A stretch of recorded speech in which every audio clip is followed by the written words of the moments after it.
Whoa. The first seconds of the live are always dangerous. Always dangerous. Here we go. Voila. There we go. In the game. Bum bum bum. What's going on, party people?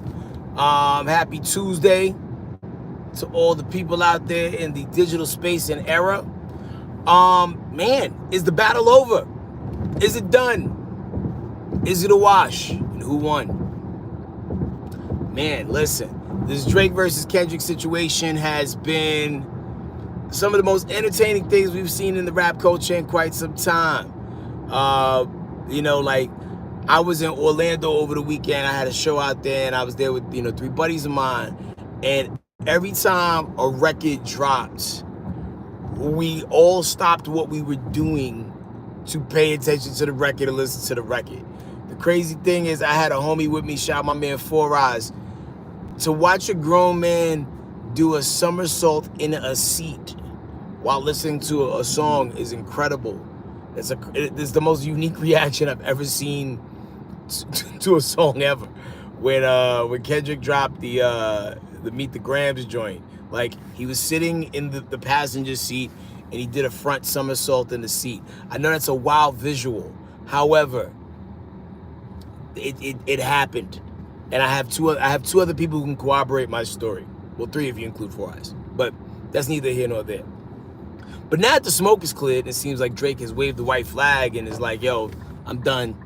But the aftermath of all of this is the crazy part, because, somebody got shot at Drake's crib, like, last night. Well, in the wee hours of the morning going into Tuesday. And what I'm a fan of is a good lyrical jousting. What I'm a fan of is intellectual competition. What I'm not a fan of is senseless violence. It's never been okay. Not here for it. Rap is an intellectual gladiator sport.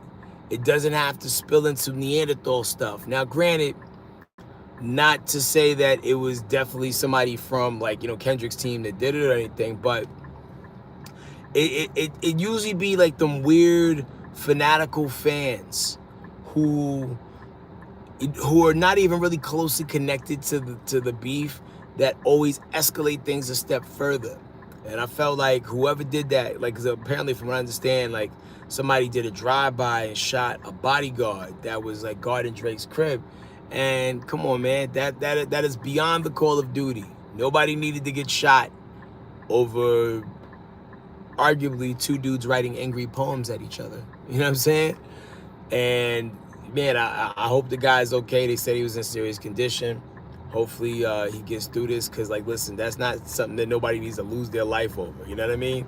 At the end of the day, did I want to see Drake's tenacity tested lyrically? Yeah, I did.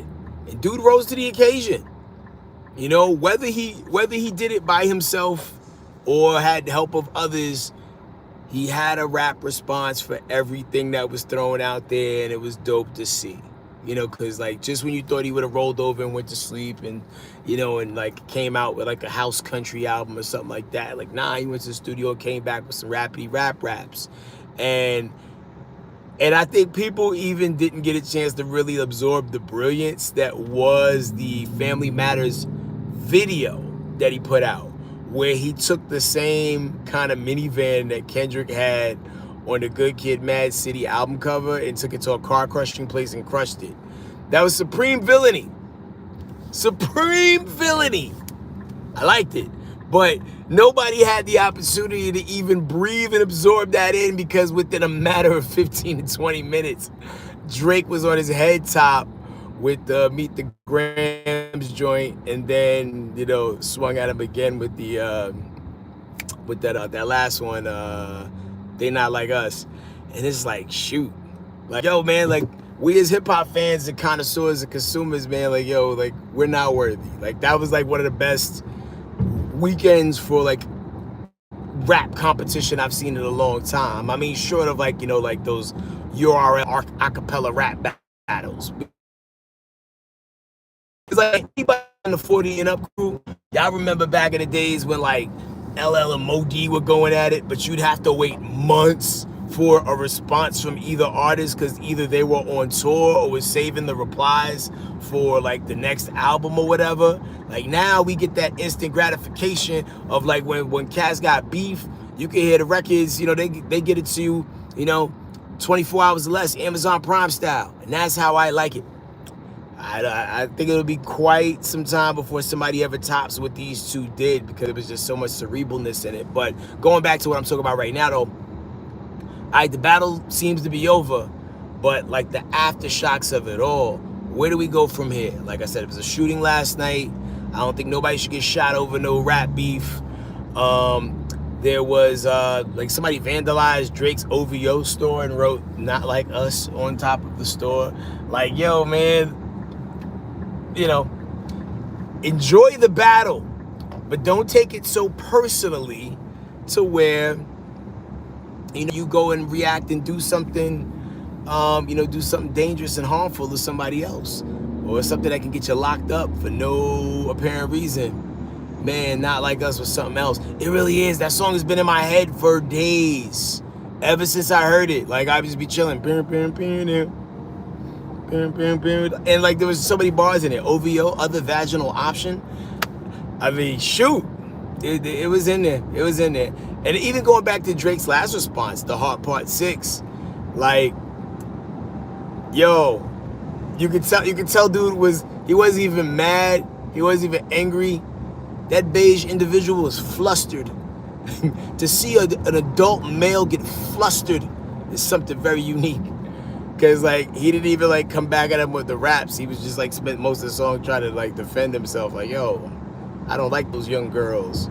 And the crazy thing is, like, somebody pointed this out in a video online. Is like, if you stole a cookie and somebody questioned you about the cookies, like, hey, did you take that cookie? Nah, man, I don't even like oatmeal cookies.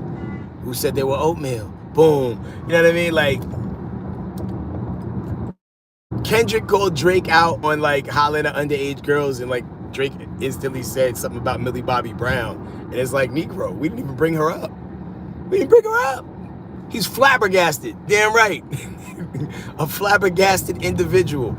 But that song seemed like the white flag. I think even if Kendrick dropped 20 songs in a 24-hour time span, I do not think Drake would reply anymore, and it's probably not for his best interest. Because like people that you don't see outside a lot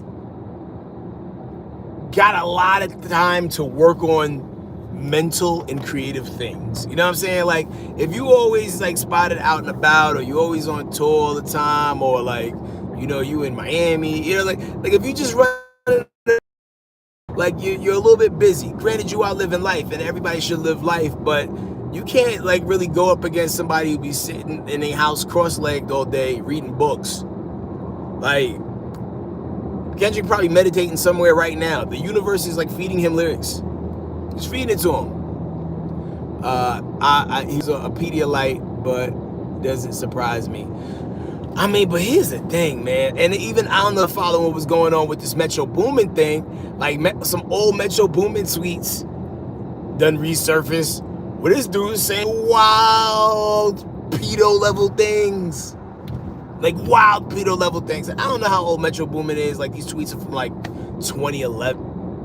So maybe he was like 16 himself. I don't know. But just to read it, those tweets didn't age well. But even if he was like 14, 15, which I doubt he was, because I've been hearing that name for a long time, Metro Boomin. Even like, man, there's just certain things that just put you on the automatic, yo, I'm watching you creep list, and some of those things did. They talk about Metro don't trust you. Negro, we don't trust you now at this point, based off what we saw. But, you know, to each his own. I think, you know, at the end of the day, a good record gets people out of the doghouse. I think we've seen it with R. Kelly. You know what I mean? Like, after the PP tape, they were still stepping in the name of love. They were still happy people. I Believe I Can Fly. Now, that came out before the PP tape. But still, like, good records make people forget everything. And you know Drake gonna come back with, you know, a bunch of joints that people gonna like, you know. His fan base is pretty hardcore.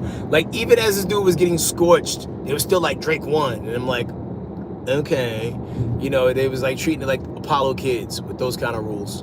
But, you know, at the end of the day, if I had to declare winner in this whole skirmish, definitely goes to Kendrick. Because if you could take one of the most popular people in the world and change a lot of people's opinion on that person and have them questioning everything about that person moving forward, you won the psychological war, you won the verbal war, and you won the perceptual war.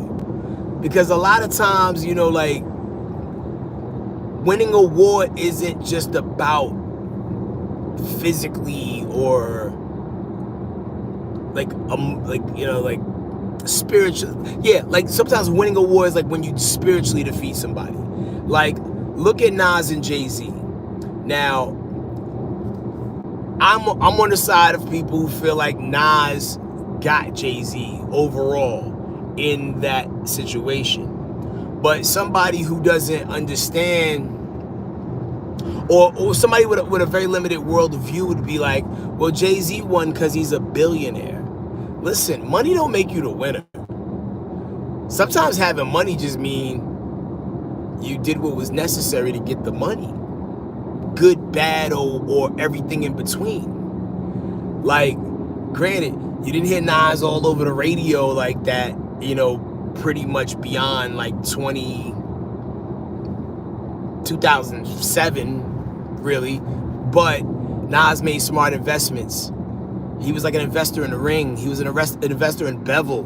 He may not be a billionaire, but he's financially in the conversation. You know what I'm saying? Like, to where, like, at some point he probably will be a billionaire, and his, you know, and his good public standing is still intact. And, you know, and I think the real ones still support him. You don't see Nas' name really tied up in no real scandals. I mean, he had the issues with you know, with his ex-wife or whatever, but beyond that, like, yo, I feel like overall, not only did Nas win the lyrical war, he won the spiritual war. You know, like, when your credit is good with the people, that means more than money, man. It means more than money. The fact that Nas was able to release 6 albums in 3 years and they were all treated as well as his initial releases speaks volumes on his equity within the people. And that's important, man. You can have all the money in the world, but if the people don't love you, it don't matter. But if your motive is money and God, and if your money is God, then okay, sure, have at it if you will. But, you know, the way I operate, man, I've always been powered by the people, and it's good. What up? My bro is here. What up, Zach? It's the reason we still we still call getting murdered on a track like getting ethered. Yeah, yo, bro. Once you can make your thing turn into a verb, you did it. You've embedded yourself into the annals of history. Like, and then on the flip side of that, look at Diddy. Diddy has now replaced no H word, because I don't know what YouTube lets you say and not say. Yo, now people say no Diddy. So on one side, you can get ethered, which is a good thing for Nas, because, like, Nas made ethered. Or you can say something that people be like, no Diddy, because, you know, Diddy.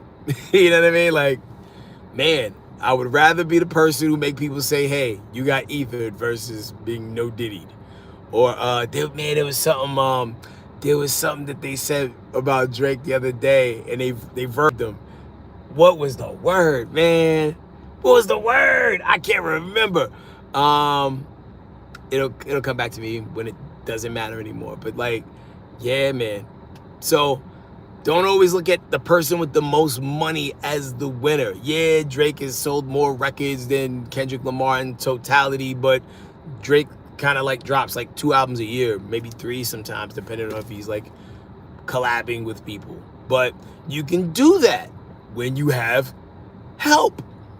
When you have mad writers, it's easy to do that. It's so easy to do that. You know, but I'm not knocking his hustle. That's how he became so successful, and always is, you know, able to reinvent himself because he has a lot of people feeding him ideas and energy. And that's the only way you can have longevity in this game. You got a lot of people who kind of stand on that hill like, I do it all by myself and I don't need no help. And they have a lot shorter runs than some of those people who switch it up. You know, I don't want to call nobody out, but if you look at anybody who came out in the 90s, who still was able to shake the cage a little bit in the 2000s, if you do enough digging, you'll realize they all had writers or some help. Even some of the people whose names I said already. You know, I'm inside and outside at the same time. I'm privy to a lot of information, but I ain't never gonna out nobody who ain't already been outed. But yeah, man, people be having help. Class projects out here, so that's that on that, man. So anyway, with that being said, shout out to everybody who was entertained by the beef. Gas face to everybody who was fueled by the beef to, like, you know, take things a step further. That's not what none of this is ever supposed to be about. Tupac and Biggie was supposed to be a teachable lesson to the world, to where, like, hey man, just rap. You know what I'm saying? Don't let the WWE of it all you know, spill into your real life. Cause shoot, even the like, I ain't never seen Hulk Hogan swing on Andre the Giant in real life. You know what I mean? Some of this stuff is for show, some of it is for real, but largely it's all for your entertainment. So don't let the entertainment become so embedded in your brain that you think it's real life, and then you go do something stupid that could either cost you your life or cost somebody else their life. Cause yeah, man, like I said, you know, Drake's bodyguard is in serious condition, or not serious condition, but his injuries were serious. I don't know how serious, and you know, praying for that brother. Nobody should have to go through that over a rap battle, man, or any disagreement. So that's that on that. Hope you have an amazing day. I'm about to pull up. Gotta do an interview for this movie called The Strangers. If you're a horror movie fan, be sure you check that out. It is not a reboot. It is not a remake. It's a prequel to the original movie, The Strangers, because there was 2 of those already. But yeah, this one is a prequel. I saw it yesterday. If you've never seen the original ones, this might be a good place to start, because they're going to do 3 movies in like a very short span. So they're dropping this one in a few weeks. The second movie, I think, comes out September, October. And then the third one comes out sometime in 2025. So they already got them in the can. They back to back. You know what I mean? So that's that on that. So let me end this while I'm at the light. Y'all have an amazing one. Catch you on the flip side. Peace.